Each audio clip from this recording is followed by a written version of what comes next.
Hello दोस्तों, आपका new study zone में स्वागत है। आज हम यूपी ट्रिपल एससी द्वारा पूछे गए हिस्ट्री के क्वेश्चंस डिस्कस करेंगे। आज का पहला क्वेश्चन है, which of the following Harappan cities was divided into 3 parts. Harappa का इनमें से कौन सा नगर 3 भागों में विभाजित था? लोथल, मोहनजोदाड़ो, कालीबंगा, धौलावीरा। तो option number D is right, Dholavira. जो धौलावीरा है वो आपका 3 भागों में विभाजित है। हड़प्पा का यह स्थल है। मोहनजोदाड़ो शब्द का अर्थ क्या है? तो मोहनजोदाड़ो शब्द का अर्थ क्या है ये आपको बताना है। पसंदीदा शहर, रहने की जगह, माउंट ऑफ द डेड, एक बाजार का क्षेत्र। तो यहाँ option number B is right है, माउंट ऑफ द डेथ, मृतकों का टीला। ठीक है। सिंधु घाटी सभ्यता एक नगरीय सभ्यता थी, ये भी क्वेश्चन आ सकता है। इनमें से मोहनजोदाड़ो सिंधु घाटी सभ्यता का एक प्रमुख नगर था। मोहनजोदाड़ो शब्द से अभिप्राय है मृतकों का टीला, माउंट ऑफ द डेड होता है। सिंधु घाटी सभ्यता से प्राप्त वृहद स्नानागार, सबसे बड़ा स्नानागार हमें कहां से प्राप्त हुआ था? सिंधु घाटी सभ्यता के मोहनजोदाड़ो से। ठीक है। सिंधु घाटी सभ्यता की लिपि कैसी थी? भाव चित्रात्मक थी। ठीक है। इस लिपि को जो है, ये जो लिपि है सिंधु घाटी सभ्यता की, ये दाएं से बाएं की ओर लिखी जाती थी। ठीक है। नेक्स्ट क्वेश्चन, सिंधु घाटी सभ्यता के बारे में कौन सा कथन सही है? ये आपको बताना है। बताइए, सिंधु घाटी सभ्यता के बारे में इनमें से कौन सा कथन सत्य है? सिंधु लोग कपास का उत्पादन करने वाले पहले थे। उन्होंने लकड़ी के बक्से में अनाज भंडारित किया। सिंधु घाटी सभ्यता पंजाब, सिंध, बलूचिस्तान, गुजरात, राजस्थान और पश्चिम बंगाल के कुछ हिस्सों को कवर करती है। सिंधु लोग कुत्तों, बिल्लियों और घोड़ों को बड़े पैमानों पर पालते हैं। आपको इसमें से राइट आंसर बताना है। तो इसमें से कौन सा कथन सत्य है? तो इसमें ऑप्शन नंबर ए आपका सही है, सिंधु लोग कपास का उत्पादन करने वाले पहले थे। ठीक है। Option number A is right.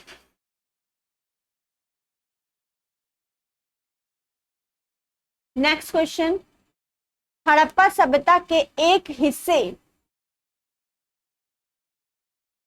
Lothal की खुदाई की खोज किसने की थी? तो लोथल की खुदाई की खोज किसने की थी, आपसे ये पूछा है। तो किसने की थी? एस आर राव ने। Option number C, S R Rao ने लोथल की खुदाई की थी, या लोथल की खुदाई की खोज की थी। ठीक है। लोथल की खोज 1957 में हुई, जिसकी खुदाई 1955 से 1960 के बीच भारतीय पुरातत्व सर्वेक्षण द्वारा की गई थी। गुजरात में स्थित लोथल की खुदाई वर्ष 1957 में एस आर राव द्वारा की गई थी। तो पहली बात तो ये लोथल है कहाँ? गुजरात में स्थित है। इसकी खुदाई 1957 में किसने की थी? एस आर राव ने की थी। ये भी एक हड़प्पा सभ्यता का हिस्सा है। ठीक है। नेक्स्ट क्वेश्चन, सिंधु घाटी में घोड़े की अस्थियों का अवशेष कहाँ मिला? ये आपको बताना है। एक मिनट। सिंधु घाटी में घोड़ों के अस्थियों का अवशेष कहाँ मिला? बनवाली, सोतगेंदोर, चनहुद्रो, सोरकुडता। तो आपको बताना है कहाँ मिला। ऑप्शन नंबर डी इसका राइट है, सोरकुडता में। ठीक है। सोरकुडता या सुरकुडता, इनमें आपको घोड़े के अस्थियों के अवशेष मिले थे। ठीक है। नेक्स्ट क्वेश्चन है, निम्नलिखित में से कौन सा सिंधु घाटी की सभ्यता से संबंधित स्थल नहीं है? सिंधु घाटी सभ्यता से संबंधित स्थल नहीं है। कालीबंगा, पाटलिपुत्र, रोपड़, लोथल। तो आपका पाटलिपुत्र जो है सिंधु घाटी सभ्यता से संबंधित नहीं है। अब आपको पता होना चाहिए लोथल से हमें क्या क्या चीजें प्राप्त हुई थी। लोथल से प्राप्त वस्तुएं सॉरी, युगल समाधि, पत्तन, घोड़े के अवशेष, धान की भूसी प्राप्त हुई थी। ठीक है। और रोपड़ से हमारा क्या प्राप्त हुआ था? तांबे की कुल्हाड़ी, मानव कंकाल के साथ कुत्ता। ठीक है, ये सारे हमें रोपड़ से प्राप्त हुए थे। कालीबंगा से क्या प्राप्त हुआ था? जुते हुए खेत, ये बहुत पूछा जाता है। जुते हुए खेत कहां से प्राप्त हुए थे? कालीबंगा से।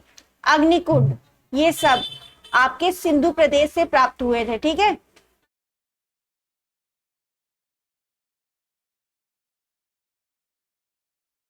पाटलिपुत्र में तृतीय बौद्ध सभा आयोजित की गई थी, सॉरी, जिसके अध्यक्ष कौन थे?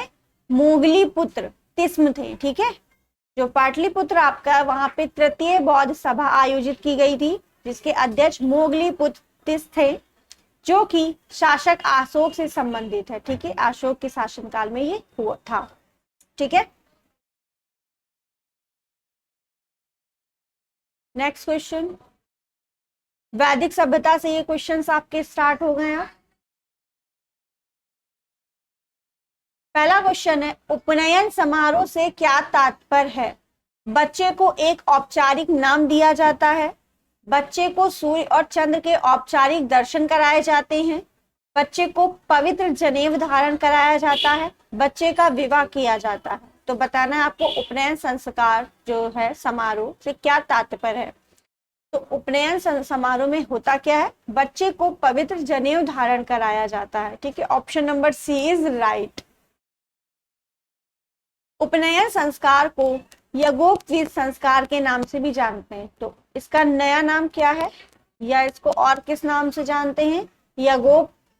यज्ञोपवीत संस्कार। ठीक है, इसमें बच्चे को पवित्र जनेऊ धारण कराया जाता है।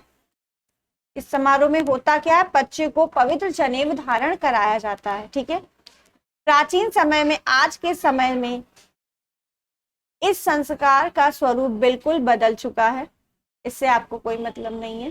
ठीक है, नेक्स्ट क्वेश्चन, सत्यमेव जयते महावाक्य कहां से उद्धृत है? इंपॉर्टेंट क्वेश्चन है। सत्यमेव जयते जो महावाक्य है वो कहां से लिया गया है? ये मुंडको उपनिषद से लिया गया। ठीक है, option number C is right, Mundaka Upanishad से। नेक्स्ट, वेदों के गद्य प्रकरण क्या कहलाते हैं? जो वेदों के आपके गद्य प्रकरण हैं वो क्या कहलाते हैं? संहिता, आरण्य, ब्राह्मण, उपनिषद। तो आपको बताना है वेदों के गद्य प्रकरण क्या कहलाते हैं। तो वेदों के गद्य प्रकरण आपके ब्राह्मण कहलाते हैं। ठीक है, रायहड़ ऐसा कह सकते हैं। वेद के जो पद भाग हैं वो यज्ञवेद, अथर्ववेद, ऋग्वेद और अथर्ववेद कहलाते हैं। वेदों का गद्य भाग यजुर्वेद में है। ठीक है, वेद का गायन भाग सामवेद को कहते हैं। ठीक, ये इंपॉर्टेंट 3 क्वेश्चन है। वेद का पद भाग ऋग्वेद और अथर्ववेद को कहा जाता है। वेद का गद्य भाग यजुर्वेद को कहा जाता है। वेद का गायन भाग सामवेद को कहा जाता है। पूछा जाए वेद कितने होते हैं तो 4 होते हैं। कौन से? ऋग्वेद, यजुर्वेद, सामवेद, अथर्ववेद। ठीक है, संहिता का अर्थ है मंत्र भाग, इसमें मंत्र होते हैं। ठीक है, नेक्स्ट क्वेश्चन, निम्न में से कौन सा ज्ञान के सिद्धांत पर बल देता है? योग दर्शन, सांख्य दर्शन, वेदांत दर्शन, उपनिषद। इंपॉर्टेंट।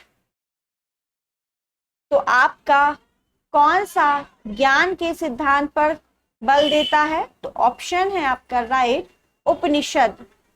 उपनिषद जो है आपका ज्ञान पर बल देता है, यानी कि ज्ञान के सिद्धांत पर बल देता है। बाकी देख लेते हैं इसका एक्सप्लेनेशन।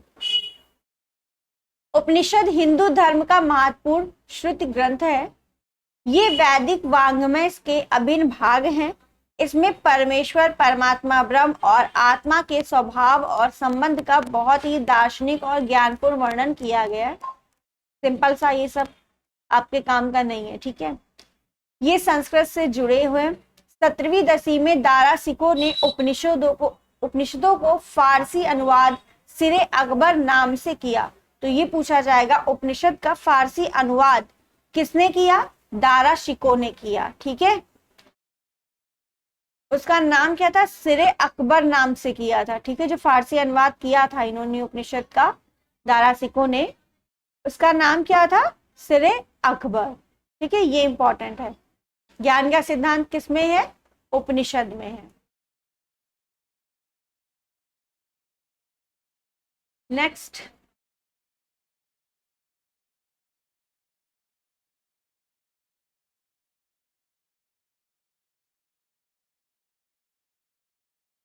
ऋग्वेद में निम्न में से किस देवता की सर्वाधिक महत्ता का वर्णन है?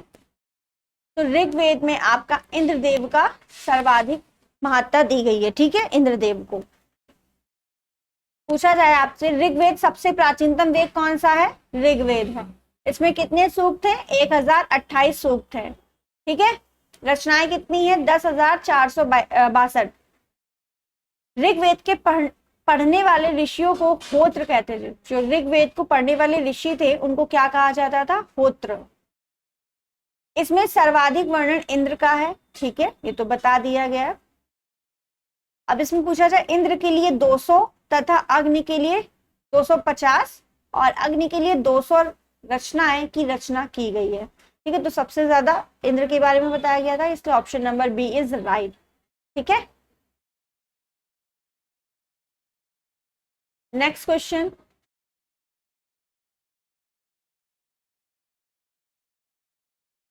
प्राचीनतम वेद कौन सा है? तो अभी बताया मैंने कौन सा है, ऑप्शन नंबर ए, सबसे प्राचीनतम वेद ऋग्वेद है, ठीक है। गायन की किसमें प्रधानता है, यानी गा के कौन? वो सामवेद है, इसमें भूत प्रेतों के बारे में बताया गया। और पूछा जाए ऐसा कौन सा वेद है जो गद्य और पद दोनों में लिखा गया है? तो वो यजुर्वेद है, ठीक है।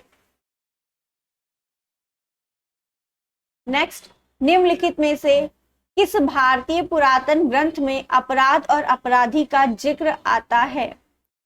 तो अर्थशास्त्र, न्याय मीमांसा, मन स्मृति, इन सभी में आपका अपराध और अपराधी का जिक्र आता है।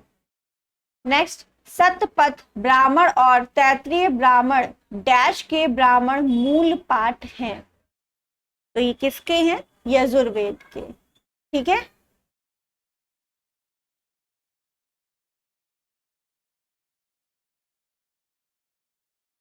ये इतना इंपॉर्टेंट क्वेश्चन नहीं है, बट कुछ चीजें आपको इसमें से पता होनी चाहिए। जैसे ऋग्वेद में ऐत्रेय ब्राह्मण, ये पूछा जाता है। सतपथ ब्राह्मण शुक्ल यजुर्वेद, ठीक है। तैत्रेय ब्राह्मण भी कृष्ण यजुर्वेद, और ये अथर्ववेद में गोपत ब्राह्मण। बस आप ये ज्यादा में इंपॉर्टेंट है ऋग्वेद का ऐत्रेय ब्राह्मण, ठीक है। ऋग्वेद में जो है ऐत्रेय ब्राह्मण आते हैं, ठीक है। नेक्स्ट क्वेश्चन, ऋग्वेद में निहित गायत्री मंत्र किस देवता को समर्पित है? तो ये ऑप्शन नंबर डी, सावित्री, ठीक है। ऋग्वेद के तीसरे मंडल में निहित गायत्री मंत्र सावित्री, या बोला जाता है इसे सवित्र देव को समर्पित है, ठीक है। तो आपसे ये पूछा जाएगा गायत्री मंत्र किस वेद में है? तो ऋग्वेद में। ऋग्वेद के किस मंडल में है? तीसरे मंडल में है, ठीक है। किस देवता को समर्पित है? सावित्री देवता को समर्पित है। ऋग्वेद में कुल मंडल कितने हैं? 10 मंडल हैं। ये 4 क्वेश्चन आपके ऋग्वेद से इंपॉर्टेंट हो गए, ठीक है, और सबसे प्राचीनतम वेद है, ठीक। नेक्स्ट, सर्वाधिक प्राचीन पुराण कौन सा है? मत्स्य, विष्णु पुराण, नारद पुराण, वामन पुराण। तो आपका सर्वाधिक प्राचीन पुराण मत्स्य पुराण है, option number A is right, ठीक है।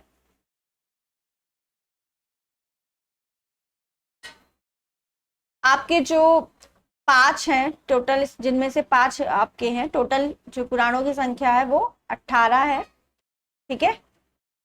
बट इसमें से 5 इंपॉर्टेंट हैं ज्यादा, मत्स्य, विष्णु, वायु, ब्राह्मण, भगवत, ठीक है। और सबसे प्राचीन जो पुराण है वो आपका मत्स्य पुराण है।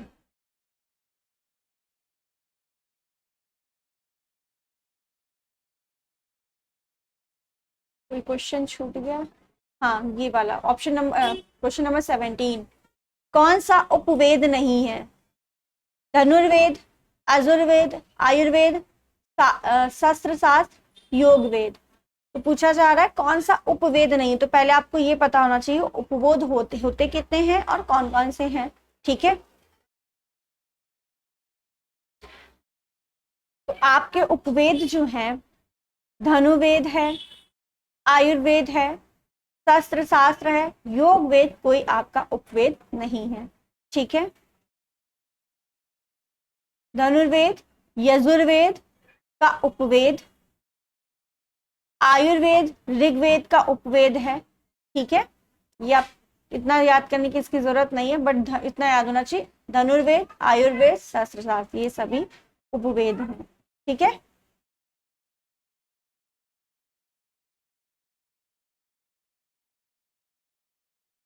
वैदिक देवता इंद्र किसके देवता है, यानी इंद्र किसके देवता है, तो वर्षा व चक्रवात के देवता है। ठीक है,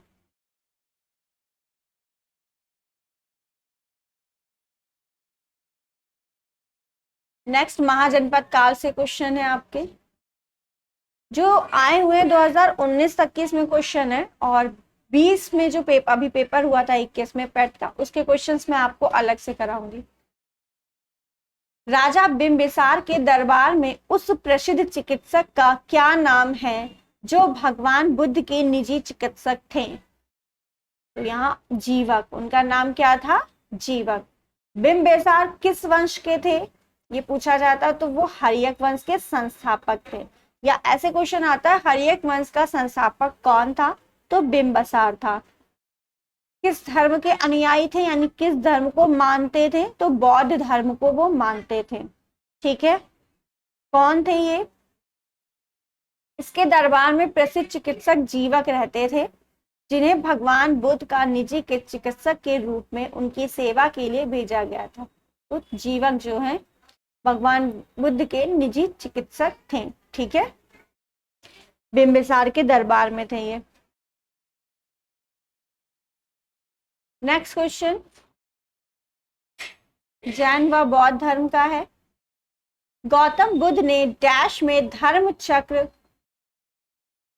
पर धर्म चक्र पवत सूत्र, यानी धर्म चक्र प्रवर्तन, इस नाम से नहीं आता है, इस नाम से ज्यादा इस समय क्वेश्चंस में पूछा जा रहा है। धर्म चक्र प्रवर्तन सूत्र का उपदेश दिया था, तो ये सारनाथ में इन्होंने दिया था। ठीक, अब गौतम बुद्ध के जीवन की कुछ बातें इंपॉर्टेंट हैं। जो गौतम बुद्ध ने सबसे ज्यादा उपनिषद कहाँ दिए, श्रावस्ती में दिए। सबसे प्रथम उपदेश कहाँ दिया है, सारनाथ में दिया है। ठीक है, महात्मा बुद्ध के प्रथम उपदेश को धर्म चक्र परिवर्तन, यानी उनको अब ज्ञान की प्राप्ति हो गई तो उसको क्या कहा गया, धर्म चक्र परिवर्तन। गौतम बुद्ध ने अपना प्रथम उपदेश सारनाथ उत्तर प्रदेश वाराणसी में दिया था। ठीक है, एक ये इंपॉर्टेंट क्वेश्चन बन गया, प्रथम उपदेश कहाँ दिया, सारनाथ में। सारनाथ का अन्य नाम ऋषिपट्टनम से भी जाना जाता है, तो इसका जो अन्य नाम है सारनाथ का ऋषिपट्टनम है। गौतम बुद्ध ने अपना सर्वाधिक उपदेश कौशल देश की राजधानी श्रावस्ती में, जो कि मैंने अभी बताया था, सबसे ज्यादा उपदेश कहाँ दिए हैं, श्रावस्ती में, और सबसे पहला सारनाथ में दिया है। ठीक है, ज्ञान प्राप्ति को धर्मचक्र परिवर्तन कहा गया है। ठीक, नेक्स्ट क्वेश्चन, उस स्थान का नाम बताएं जहां बौद्धों की मान्यता के अनुसार गौतम बुद्ध ने अपनी मृत्यु के बाद परिनिर्वाण प्राप्त किया। तो बताइए कौन सा इसका आंसर होगा।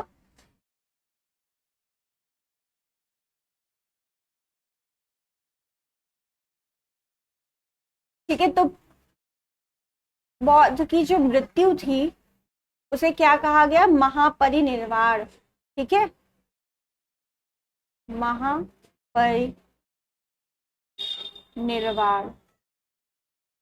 ठीक है, अब इनकी मृत्यु कहाँ हुई थी ये आपसे पूछा। मृत्यु के बाद बुद्ध के ने अपनी मृत्यु के बाद परिनिर्वाण प्राप्त किया, तो कहाँ प्राप्त किया था इन्होंने, ऑप्शन नंबर बी, कुशीनगर में प्राप्त किया था। ठीक है,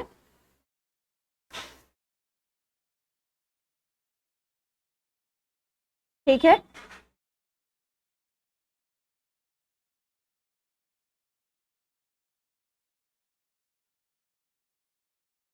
नेक्स्ट क्वेश्चन,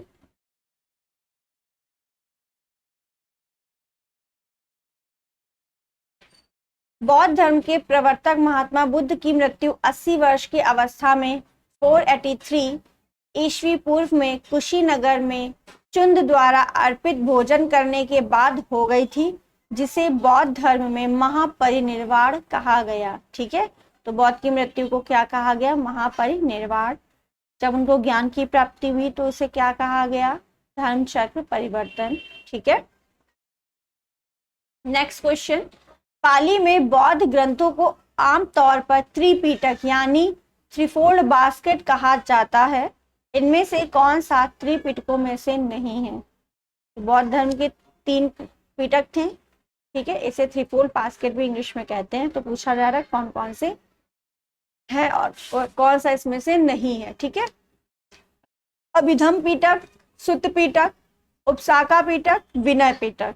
तो अभिधम है, सुत्त है, विनय है, उपसाका पिटक कुछ नहीं था। तो ऑप्शन नंबर सी ही हमारा राइट हो जाएगा। ठीक है, तो 3 पिटक कौन कौन से थे? अभिधम, सुत्त, विनय। बुद्ध ने कोई पुस्तक नहीं लिखी थी, इनके उपदेश मौखिक ही होते थे। बुद्ध की मृत्यु के बाद उनके शिष्यों ने बुद्ध के उपदेशों का संग्रह त्रिपिटक में किया, जिसकी रचना पाली भाषा में की गई थी। त्रिपिटक में सुत्त पिटक, जो सुत्त पिटक है वो धर्म संबंधी बातों की चर्चा के लिए है। अभिधम पिटक दार्शनिक विचारों का संकलन करता है, इसमें उसका वर्णन है। विनय पिटका में नीति संबंधी बातों का वर्णन है। ठीक है, तो ऑप्शन नंबर सी इसका राइट है। नेक्स्ट क्वेश्चन, भगवान बुद्ध की 200 फीट ऊंची कांस्य प्रतिमा स्थापित करने का निर्णय लिया गया था। कहाँ पे इनकी 200 फीट ऊंची कांस्य प्रतिमा स्थापित है, ये पूछा जा रहा है। तो कुशीनगर में ही स्थापित है। ठीक है, जहां पे इनकी मृत्यु हुई थी। कुशीनगर कहाँ है? उत्तर प्रदेश में है। ये तब का है जब अखिलेश यादव जो थे, अखिलेश यादव प्रधानमंत्री, वो हाँ मुख्यमंत्री थे हमारे यहाँ के। ठीक है, कुशीनगर उत्तर प्रदेश के मुख्यमंत्री अखिलेश यादव ने विश्व की सबसे ऊंची 200 फीट की भगवान बुद्ध की कांस्य प्रतिमा का उनके परिनिर्वाण स्थल कुशीनगर में स्थापित करने का निर्णय लिया था। ठीक है, जहां पे बुद्ध की मृत्यु हुई थी वहीं पर उनकी जो है मूर्ति स्थापित हुई है, जो कांस्य की बनी हुई है। ठीक है, नेक्स्ट, बुद्ध को महापरिनिर्वाण कहाँ प्राप्त हुआ? कुशीनगर में प्राप्त हुआ। ठीक है, अब आपके इंपॉर्टेंट क्वेश्चन जो बुद्ध को लेकर है वो भी 2-3 बता चुके हैं सारे लगभग। ठीक है, गौतम बुद्ध बौद्ध धर्म के प्रवर्तक थे। इनका जन्म कहाँ हुआ? लुम्बिनी में। ग्रह त्याग किया इन्होंने, तो ग्रह त्याग करने की जो वो था उसे क्या कहा गया? महाअभिनिष्क्रमण। ठीक है, महाअभिनिष्क्रमण किससे कहा गया? ग्रह त्यागने को कहा गया। ठीक है, ज्ञान प्राप्ति उन्हें कहाँ हुआ? बोध गया में हुआ था, बोध गया बिहार में। इनकी मृत्यु कहाँ हुई? कुशीनगर में हुई, जिसे महापरिनिर्वाण कहा गया। ठीक है, और ज्ञान प्राप्ति को क्या कहा गया? धर्म चक्र प्रवर्तन। ठीक है, सबसे पहला उपदेश सारनाथ में दिया, सबसे ज्यादा उपदेश श्रावस्ती में दिया। ठीक है,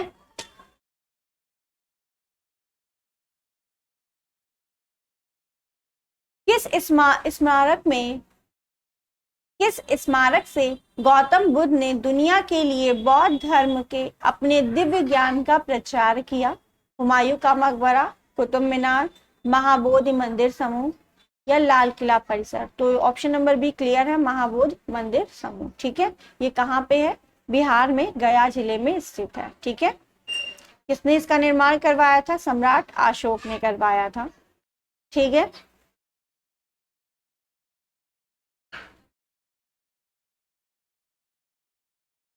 नेक्स्ट क्वेश्चन, त्रिपिटक निम्न में से किससे संबंधित है? बौद्धों से संबंधित है। ठीक है, option number B is right. ज्ञान प्राप्त करने के बाद गौतम को किस रूप में जाना जाता है? तो बुद्ध के रूप में उन्हें जाना जाने लगा। ठीक है, पहले इनका नाम सिद्धार्थ था।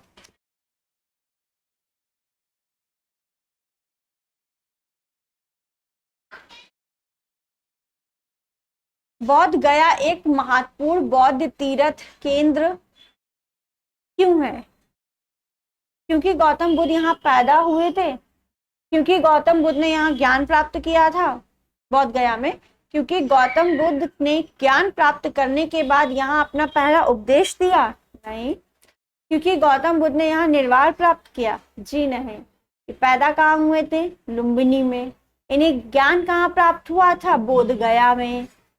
ठीक है, ज्ञान प्राप्त करने के बाद यहाँ अपना पहला उपदेश दिया? नहीं। इन्होंने कहाँ दिया था? सारनाथ में दिया था।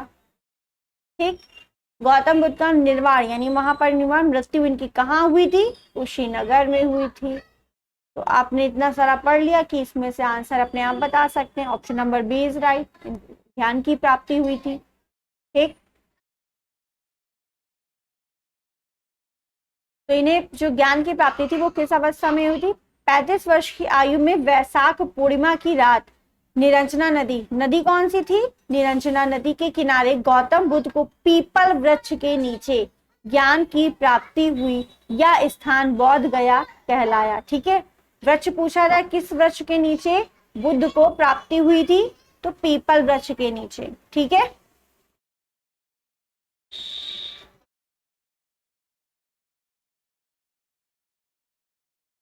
बुद्ध ने अपना पहला उपदेश कहाँ दिया? सारनाथ में दिया। बुद्ध के लिए उत्तर प्रदेश में स्थित सारनाथ क्यों महत्वपूर्ण है? उत्तर प्रदेश में स्थित सारनाथ क्यों महत्वपूर्ण है? भगवान बुद्ध ने सारनाथ में ज्ञान प्राप्त किया था? नहीं। कहाँ प्राप्त किया था? बोध गया में। भगवान बुद्ध का जन्म सारनाथ में हुआ था? नहीं, लुम्बिनी में हुआ था। भगवान बुद्ध का सारनाथ में महापरिनिर्वाण हुआ? नहीं। कहाँ हुआ था? कुशीनगर में हुआ। ज्ञान प्राप्त करने के बाद भगवान बुद्ध ने सारनाथ में अपना पहला उपदेश दिया? जी हाँ, यही राइट है, सारनाथ में इन्होंने अपना पहला उपदेश दिया था। ठीक है,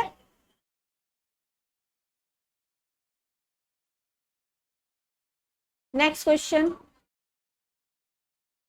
मनुष्य जीवन का सर्वोत्तम ध्येय है कैवल्य, जिसका अर्थ है, तो यहाँ पे आपको बताना है कैवल्य का अर्थ क्या है। दूसरों को शिक्षा देना, दूसरों का अनुसरण करना, इच्छाओं पर विजय प्राप्त करना, दूसरों की सेवा करना। तो यहाँ ऑप्शन नंबर सी राइट है, इच्छाओं पर विजय प्राप्त करना। ठीक, कैवल्य का अर्थ है इच्छाओं पर विजय प्राप्त करना। ठीक है, नेक्स्ट क्वेश्चन। 24वें जैन तीर्थंकर या अंतिम तीर्थंकर थे? कौन थे अंतिम, लास्ट तीर्थंकर? बताइए। पार्श्वनाथ, ऋषभ, महावीर, अरिष्टनेमी। तो यहाँ पे option number C is right है। महावीर जो थे, महावीर स्वामी, वो जैन धर्म के अंतिम तीर्थंकर थे। एक्सप्लेन इसका देख लीजिए। अंतिम तीर्थंकर महावीर स्वामी थे, या 24वें तीर्थंकर के नाम से भी जाने, लास्ट यही थे। ठीक है, 24वें। 23वें कौन थे? इनसे पहले जो 23वें तीर्थंकर थे वो आपके महावीर स्वामी से पहले जैन धर्म में हुए थे। कौन था? इस समय मुझे नाम नहीं याद आ रहा। पार्श्वनाथ शायद, चलिए देख लेते हैं। महावीर स्वामी से पहले 23 तीर्थंकर जैन धर्म में हुए। जैन धर्म में प्रथम तीर्थंकर कौन थे? हाँ, प्रथम थे आपके ऋषभदेव। ठीक है, तो प्रथम तीर्थंकर ऋषभदेव थे।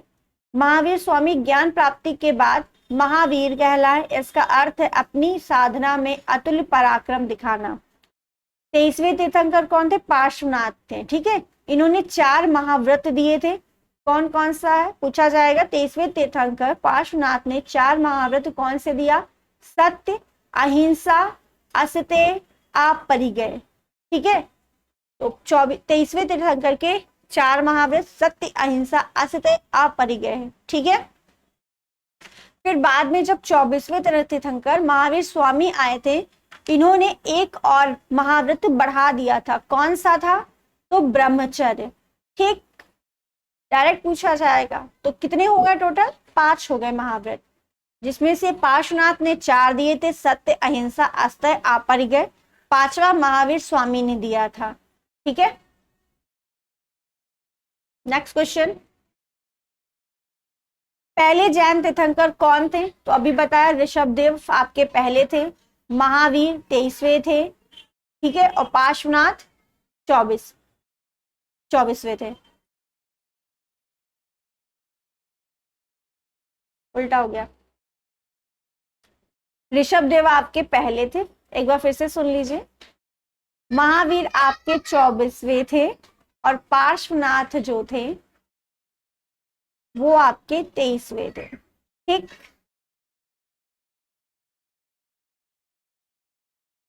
नेक्स्ट। जैन धर्म में 3 रत्न यानी त्रिरत्न दिए जाते हैं, उन्हें निर्वाण का मार्ग कहा जाता है। वे क्या है? जो 3 रत्न थे वो कौन से हैं?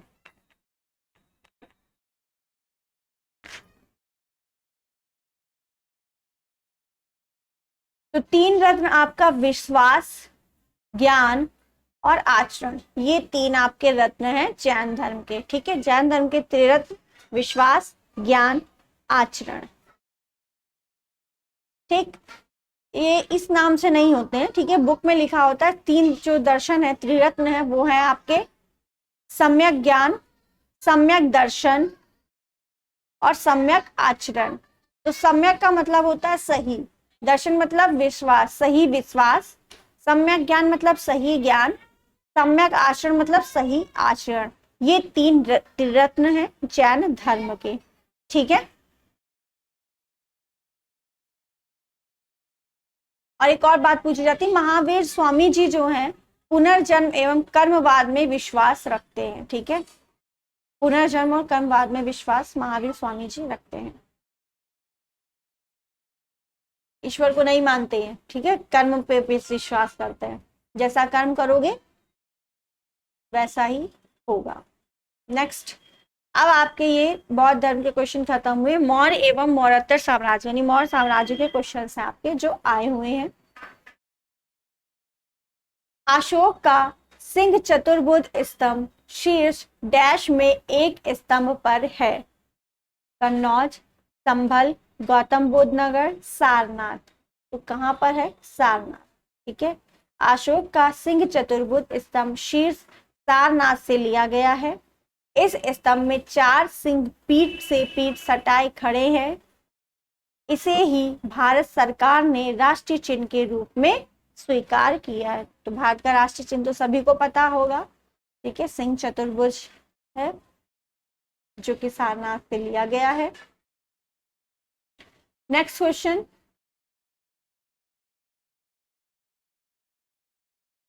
चंद्रगुप्त मौर्य के इस प्रसिद्ध राजनीतिक सलाहकार को निम्नलिखित सभी नामों से जाना जाता था।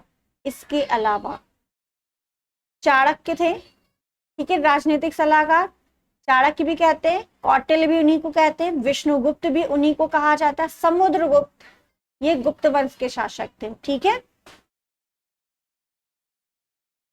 क्वेश्चन आता है भारत का नेपोलियन किसे कहा जाता है? तो भारत का नेपोलियन जो है आपको समुद्रगुप्त को कहा जाता है। ठीक है, भारत का नेपोलियन समुद्रगुप्त को कहा जाता है। ठीक, अशोक के प्रधान शिलालेखों में सबसे बड़ा शिलालेख कौन सा है? 13वां शिलालेख अशोक का सबसे बड़ा शिलालेख है।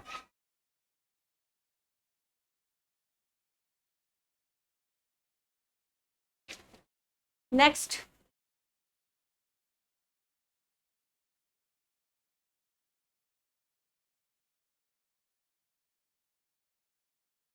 अशोक के आक्रमण के दौरान कलिंग की राजधानी कौन सी थी? तो अशोक ने जब कलिंग पर युद्ध किया था,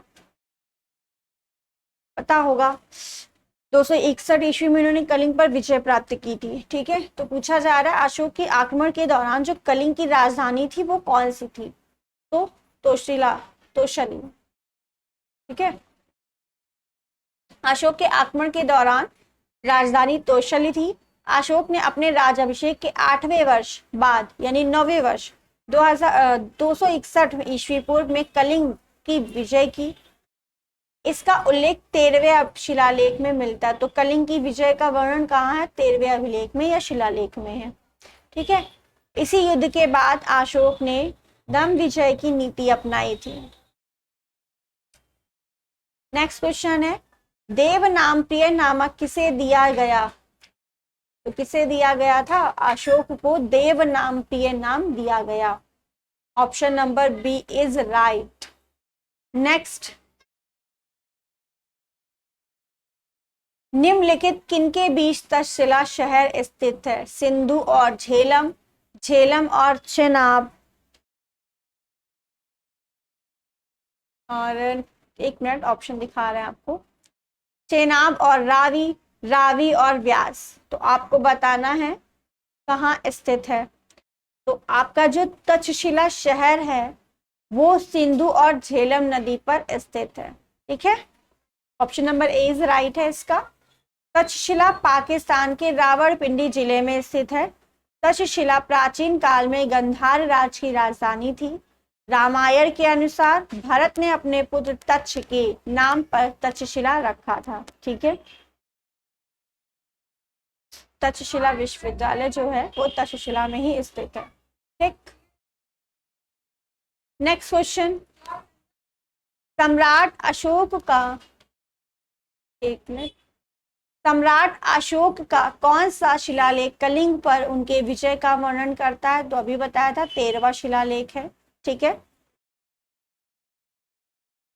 नेक्स्ट क्वेश्चन, अशोक के कौन से शिलालेख में ब्राह्मी लिपि का प्रयोग नहीं किया गया है? सारनाथ, धौली, शाहबाजगढ़ी, इनमें से कोई नहीं। तो शाहबाजगढ़ी में ब्राह्मी लिपि का प्रयोग नहीं किया गया है। ठीक है, इसमें कौन सी लिपि का प्रयोग है? खरोष्ठी लिपि का प्रयोग किया गया है। नेक्स्ट क्वेश्चन, निम्नलिखित में से मौर्य कला का सर्वोत्तम प्रतिमान कौन सा है? स्तंभ, चैत्य, स्तूप, बारादरी। तो स्तंभ जो है मौर्य कला के सर्वोत्तम प्रतिमान है।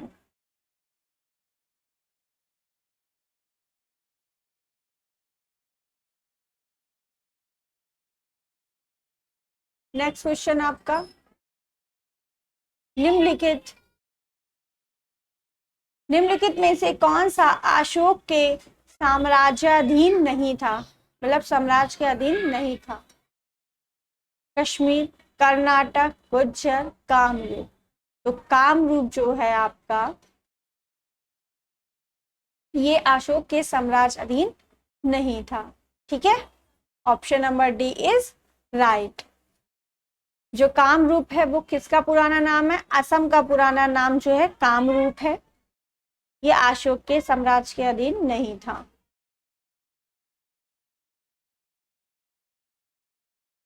नेक्स्ट क्वेश्चन,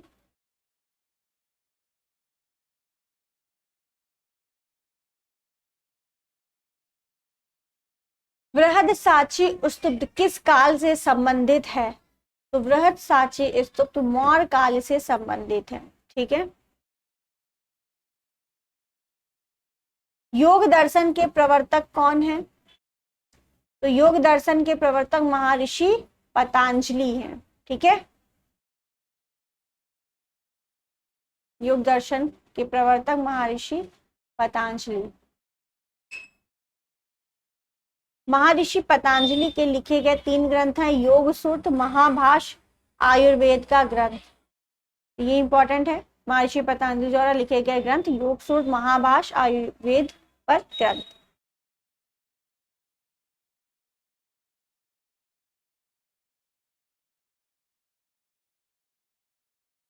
प्राचीन भारत के महान व्याकरणविद पतंजलि किसके समकालीन थे? किसके समकालीन थे? ये पुष्यमित्र शुंग के। ठीक है, जो पतंजलि थे वे शुक वंश के संस्थापक पुष्यमित्र शुंग के गुरु थे। ठीक है, पतंजलि ने महाभाष्य पुस्तक की रचना की, अभी बताया 3 ग्रंथ इनके थे। ठीक है, नेक्स्ट क्वेश्चन, कनिष्क प्रथम के शासनकाल के दौरान कौन सा प्रसिद्ध आयुर्वेद विद्वान रहता था? तो कनिष्क प्रथम के शासनकाल में कौन प्रसिद्ध आयुर्वेद विद्वान था वहां पर? तो चरक। ठीक है, तो चरक किसके शासनकाल में थे? कनिष्क के शासनकाल में थे। इन्हें कुषाण राज्य का राजवैद्य कहा जाता था। ठीक है, ये राजवैद्य थे कुषाण राज्य के। अगर पूछा जाए चरक संहिता किसने लिखी है? तो चरक संहिता जो है चरक ने लिखी है। ठीक है, और ये एक आयुर्वेद ग्रंथ है। चरक संहिता जो है एक आयुर्वेद ग्रंथ है आपकी।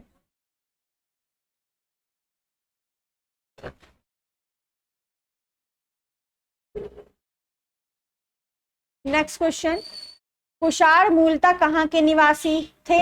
मध्य एशिया, तिब्बत, चीनी तुर्किस्तान या ईरान? तो मध्य एशिया के थे। कुषाण जो है मध्य एशिया के रहने वाले थे। ठीक, ये आपका मौर्य साम्राज्य के क्वेश्चन जितने इंपॉर्टेंट थे वो मैंने करा दिए। अब आता है गुप्त के वंश के। ठीक है, गुप्त वंश के क्वेश्चन। पहला क्वेश्चन है, खगोलविद बारामिरे और कवि कालिदास किसके दरबार का हिस्सा थे? तो ये विक्रमादित्य के दरबार का हिस्सा थे।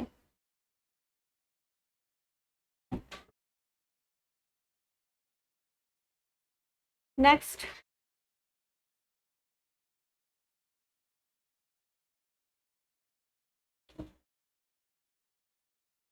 हर्षवर्धन ने 5 इंडीज को अपने नियंत्रण में लिया। 5 इंडीज वो कौन कौन से थे? तो option number B is right, Punjab, Kannauj, Bengal, Bihar और उड़ीसा। ये आपका राइट ऑप्शन है। ठीक है,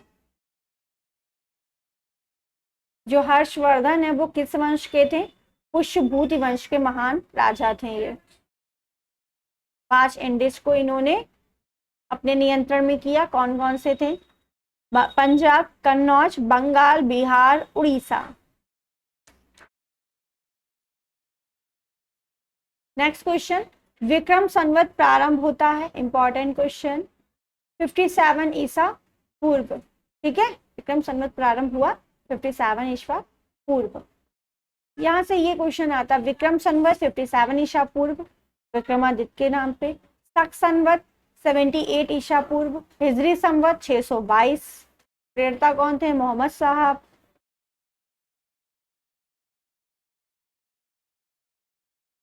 नेक्स्ट क्वेश्चन, वह स्थल जहां हर्षवर्धन ने बौद्ध महासम्मेलन का आयोजन किया था? प्रयाग में बौद्ध महासम्मेलन का आयोजन किया था। किसने किया था? हर्षवर्धन ने किया था। कन्नौज से पूर्व हर्षवर्धन कहाँ का शासक था? तो आपका जो कन्नौज के पूर्व हर्षवर्धन जो है थानेश्वर का शासक था। ठीक है,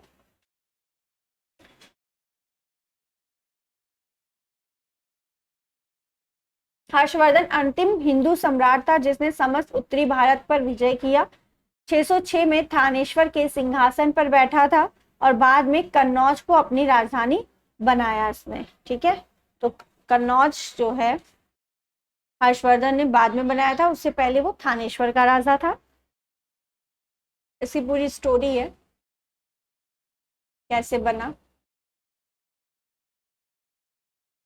नेक्स्ट क्वेश्चन,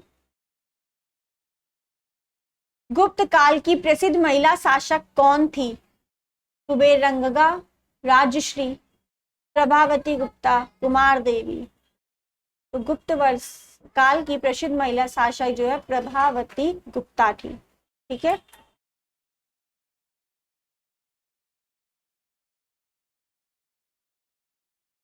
नेक्स्ट क्वेश्चन, गुप्त वंश का एक और क्वेश्चन था, समुद्रगुप्त को क्या कहा जाता है? तो भारत का नेपोलियन समुद्रगुप्त को कहा जाता है। 12वीं शताब्दी के आरंभ में दिल्ली पर किसका शासन था? तो 12वीं शताब्दी के आरंभ में जो आपका शासन था वो तोमर वंश का था। ठीक है,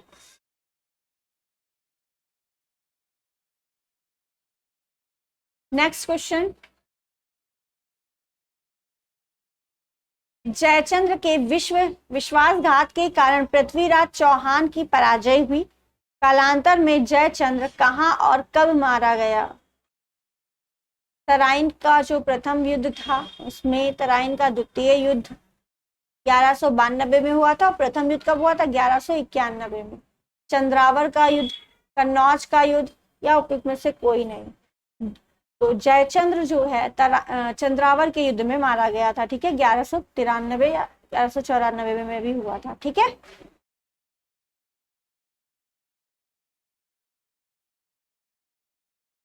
तो वर्ष 1194 में कन्नौज पर मोहम्मद गौरी ने चढ़ाई की। फलस्वरूप गौरी और जयचंद्र के बीच इटावा के पास चंद्रावर के युद्ध हुआ और जयचंद्र मारा गया। ठीक है, 59 निम्न में से कौन से वंश ने भारत के दक्षिण भाग पर शासन नहीं किया? चेर, राजपूत, पांड्या, चोला। तो राजपूत ने भारत के दक्षिण भाग पर शासन नहीं किया।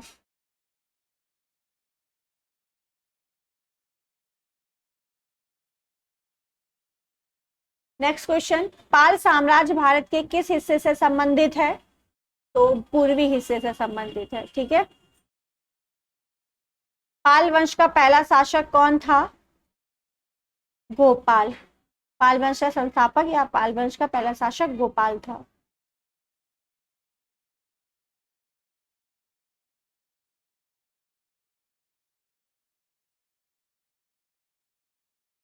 नेक्स्ट क्वेश्चन, सिंचाई के लिए 16 मील लंबी चोल झील का निर्माण इनमें से किस चोल शासक ने करवाया था?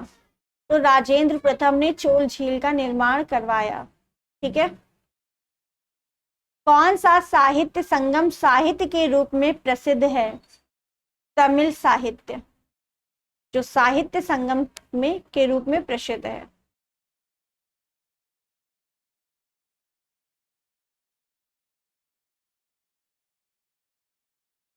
नेक्स्ट क्वेश्चन, चोल अभिलेखों के अनुसार जैन सभाओं को दान में दिए जाने वाले भूमि को क्या कहा जाता था? तो पलीच छंदम। ठीक है, पलीच छंदम। जीब वर्ड।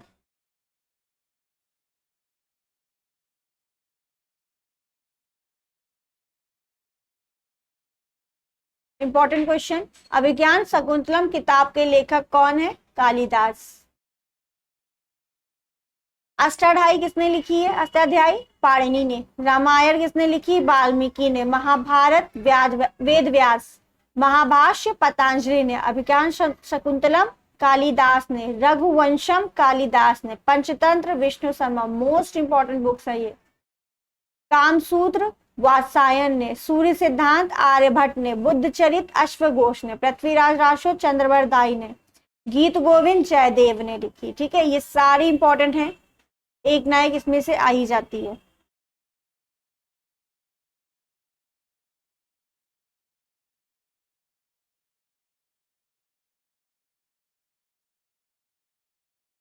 कादम्बरी के लेखक कौन है? कालिदास, कौटिल्य, हर्ष, बाण। तो कादम्बरी बाण भट्ट की है, यहाँ बाण भट्ट है, पूरा नाम इनका है, बाण नहीं नाम है, बाण भट्ट। ठीक है,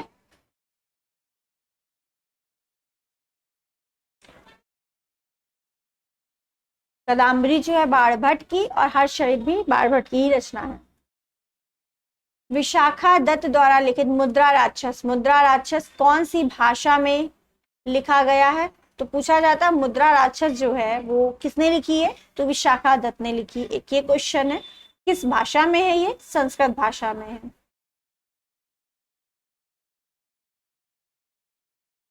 नेक्स्ट क्वेश्चन, मैगस्थनीज जिन्हें भारत के बारे में प्रसिद्ध ग्रंथ इंडिका लिखी, तो इंडिका किसने लिखी है? मैगस्थनीज ने लिखी है। ठीक है, वे कहाँ मूल रूप से किस देश के थे मैगस्थनीज? तो ये जो है आपके ग्रीस के थे। ठीक है,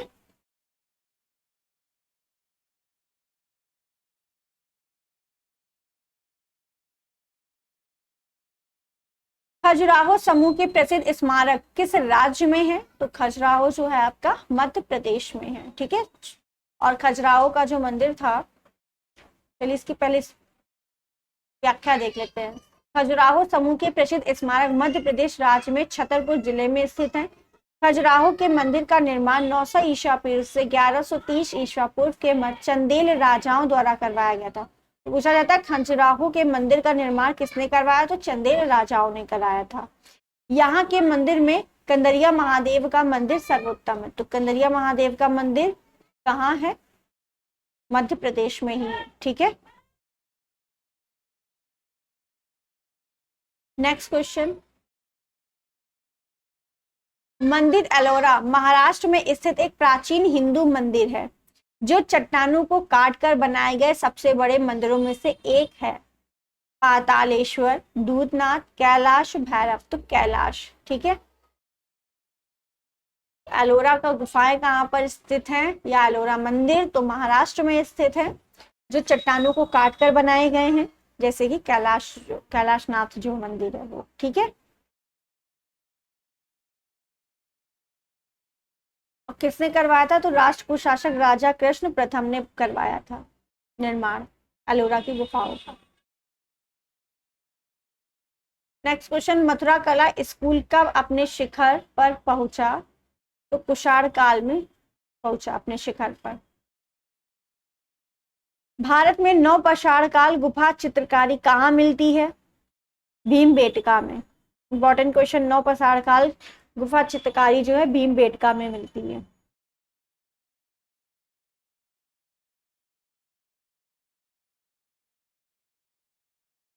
प्रागैतिहासिक काल की चित्रकारी वाली प्रसिद्ध पंचमुखी गुफाएं निम्नलिखित में से किस जिले में स्थित है, तो पंचमुखी गुफाएं जो है किस जिले में स्थित है, सोनभद्र में स्थित है। उत्तर प्रदेश के सोनभद्र में स्थित है।